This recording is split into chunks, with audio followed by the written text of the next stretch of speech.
Today Dong Fu invites you to delve deeper into the Dhammapada, the 30th verse from the Buddhist scriptures on the YouTube channel Tien Thai in USA. By heedfulness did Indra become the overlord of the gods. Heedfulness is ever praised, and heedlessness ever despised. Let us begin by dwelling in silence for a breath, and bring our attention to the depth of this verse. What is it that elevates a being to greatness? What lifts one from ordinary existence to an extraordinary state of being? It is heedfulness. It is the quality of being fully awake, fully aware, completely present in this very moment. Heedfulness is not merely being careful. It is the presence of a steady light within that knows when to act and when to be still. It is the gentle guardian of our thoughts, words, and actions. It is not fear-based caution, but wisdom-based attention. Indra, the king of the gods, according to ancient tradition, did not become great by birth or power alone. He became exalted because of his heedfulness. He trained his mind, cultivated clarity, and walked with a purpose that transcended the pull of pleasures and distractions. In the same way, the Buddha did not praise heedfulness simply as a virtue among others. He called it the path to the deathless, the bridge to liberation, the lamp that lights the way when the world falls into confusion and despair. When we are heedful, we walk with intention. We speak with love. We respond rather than react. We listen to the quiet voice of wisdom instead of the loud cry of impulse. To be heedful is to remember that everything we do matters. Every moment is a seed. Every breath is a beginning. Every thought is shaping our future, our joy, our sorrow, our peace, or our confusion. But when we fall into heedlessness, we forget who we are. We lose sight of the Dharma. We act out of habit and not from wisdom. We cause harm without realizing. We speak words that wound. We chase desires that do not fulfill. This is why the heedful are praised, not for being perfect, but for choosing again and again to return to the path, for turning back when they drift away, for staying awake while others sleep in the comfort of ignorance. Imagine living with the heart of a bodhisattva, carrying the torch of mindfulness through the darkness of delusion, not to shine only for ourselves, but to light the path for others, not to dominate, but to serve. Indra was a symbol, but you too can be a light in the realm of gods and humans. Through your heedfulness, through your unwavering presence in the midst of chaos. The Buddha said, "Those who are heedful do not die, but those who are heedless are as if dead already." What does this mean? It means that a life without awareness is not truly lived. It is passed in forgetfulness, in automatic habits, in repeated pain. But the moment we wake up, the moment we pause to look within, to feel our breath, to hear the cry of another, to question our reaction, we begin to live. Truly, deeply, fully. Heedfulness is the beginning of all transformation. It is the doorway through which compassion walks. It is the soil in which wisdom blooms. Without it, even noble intentions fall into confusion. Let us now explore heedfulness in our daily life. When we wake in the morning, do we jump into the world's demands? Or do we take a moment to return to ourselves? One breath of mindfulness in the morning can set the tone for the whole day. When we speak, do we pause before letting words fly?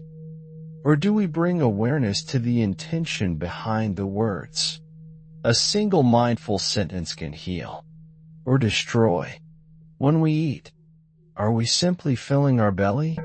Or do we offer gratitude for the food, for the hands that grew it, for the opportunity to nourish this body which carries our practice? These are small things, but they are the training ground of the mind. They are the arena where heedfulness is developed. They are where we become the Indra of our own life. To be heedful is not to withdraw from the world, but to enter it with presence. To be awake while walking through the marketplace, through the noise, through the joys and sorrows of life. The world is not our enemy. It is our teacher.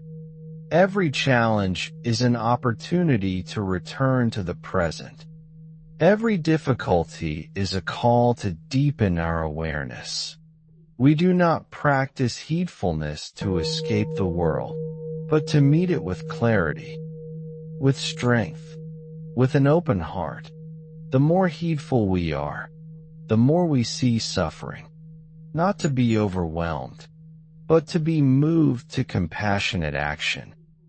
Let us then become guardians of our own mind, not with tension, but with love. Let us train the horse of thought with gentle reins, guiding it toward peace, toward wisdom, toward the liberation of all beings. Heedfulness is not dramatic. It is quiet. It is steady. It is the small decision to stop, to breathe, to look again, to listen more deeply, to love more purely. Let us continue this contemplation with a calm heart. The wise do not wait for the perfect moment to be heedful. They begin now, exactly where they are, in the midst of daily life. They understand that transformation is not in grand gestures, but in the simplicity of everyday awareness. Heedfulness transforms suffering, not by denying it, but by meeting it directly. When pain arises, the heedful do not resist. They breathe into it. They hold it with compassion and look deeply into its nature. They do not drown in sorrow, nor do they flee. They become the witness, the observer, the compassionate friend. And when joy comes, the heedful do not grasp it tightly. They appreciate it fully, without clinging. They see that all things rise and fall, and so they enjoy the beauty of life without becoming lost in it. This balance, this wisdom, this freedom is born from heedfulness. Indra represents the victory of mindfulness over distraction, of clarity over confusion, of wisdom over ignorance. We too are called to this victory, not over others, but over ourselves, over our own habits, our own distractions, our own tendencies to forget what truly matters. Consider the countless moments of your day. How often do we act out of old patterns? How often do we forget to breathe, to listen, to care? Heedfulness is the gentle bell that reminds us to return, again and again, to the present moment. This moment is all we have. The past is a memory, the future a dream. The only place where love can be offered, where truth can be seen, where peace can be found, is here, now. And so the training begins. We sit in meditation, not to become special, but to become real. We watch the breath, the body, the mind, not to control, but to understand. We allow space for all that arises, and we meet it with awareness. In walking, we feel each step, as though kissing the earth. In speaking, we speak only what is needed, What is kind? What is true? In thinking, we become curious. We ask, is this thought helpful? Is it necessary? Is it rooted in love? Slowly, the mind becomes gentle. The heart becomes steady. The actions become wise. This is the fruit of heedfulness. But it is not only for monks, for nuns, for those in retreat. It is for the mother with her child, the worker at his job, the student in the classroom, the elder in quiet reflection. The Dharma is for everyone, because everyone suffers, and everyone longs for peace. Heedfulness is praised, because it brings the peace. It is not a doctrine. It is a way of being. It is to be fully alive, to live without regret, to look back on one's life and know, I was there. I did not sleep through it. Let us take time to remember those who walked before us, the wise ones who lived with awareness, whose lives became teachings, whose presence radiated peace. We too can walk that path, not to become them, but to become truly ourselves, to discover the great beauty that arises when the mind is clear, the heart is open, and the spirit is free. So let us walk together, slowly, mindfully, joyfully, into the next breath, the next step, the next act of kindness. And in doing so, we honor the Buddha, we honor the Dharma, we honor all beings, and we honor the sacred potential within our own hearts. We will now continue exploring this great path of heedfulness with more reflections on its practice in the midst of our world today. To live heedfully is to live with sacred attention to the rhythm of life. It is a dance with impermanence, where each moment is met with grace rather than grasping. The heedful person does not rush to control the world, but learns to move with it, flow with it, observe it, and find wisdom in every unfolding. One of the great powers of heedfulness is that it softens the heart. It breaks down the walls of judgment. It invites forgiveness. For when we are truly present, we see clearly the humanity in others, their suffering, their struggle, their longing for peace. And from that seeing arises compassion. Compassion is not something separate from heedfulness. It is born of the same root. When we are awake to our own suffering, we begin to recognize it in others, and we do not turn away.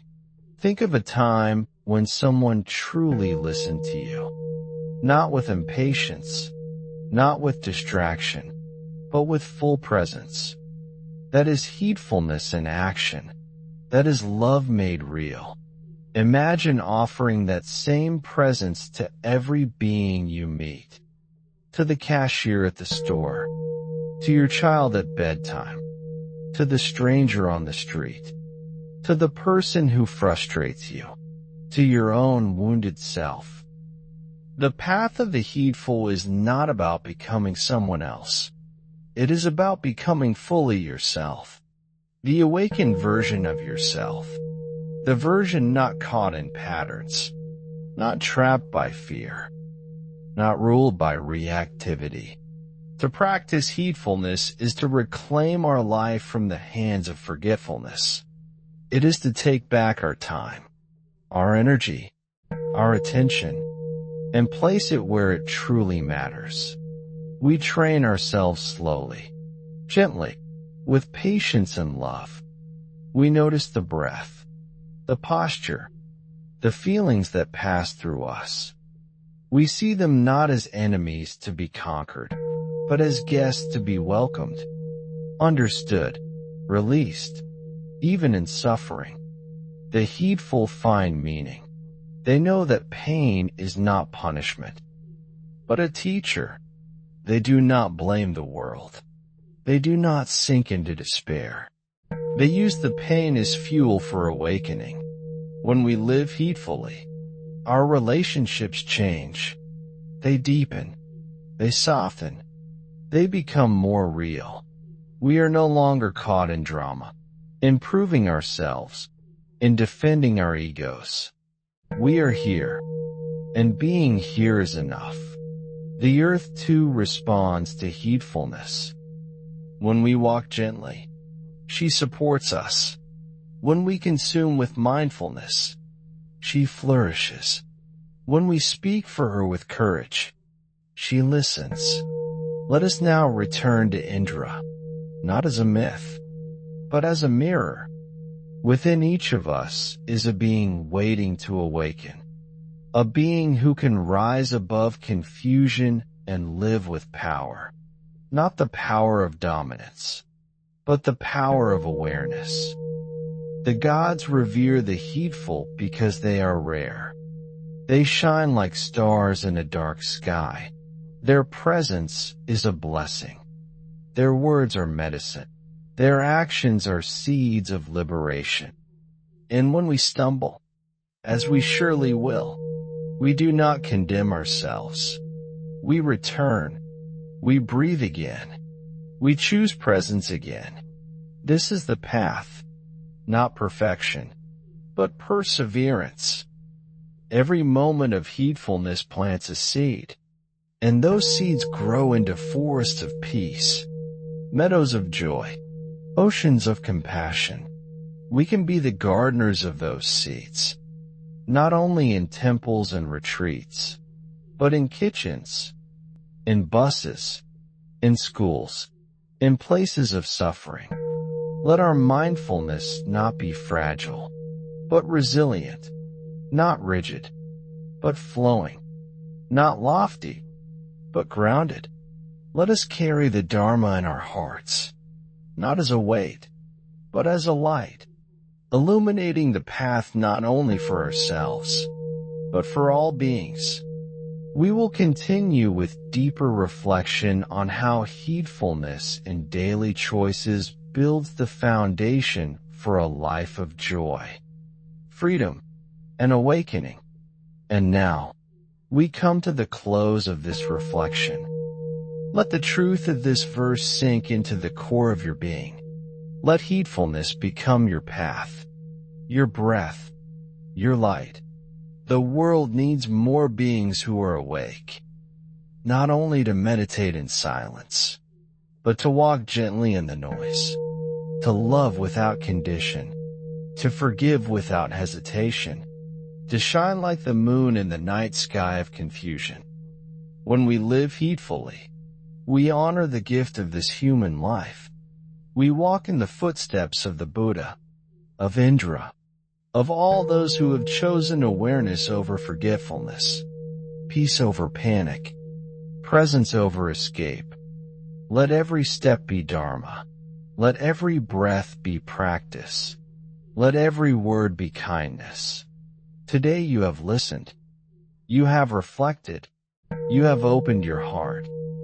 This is a noble act, a seed of awakening, a movement toward liberation.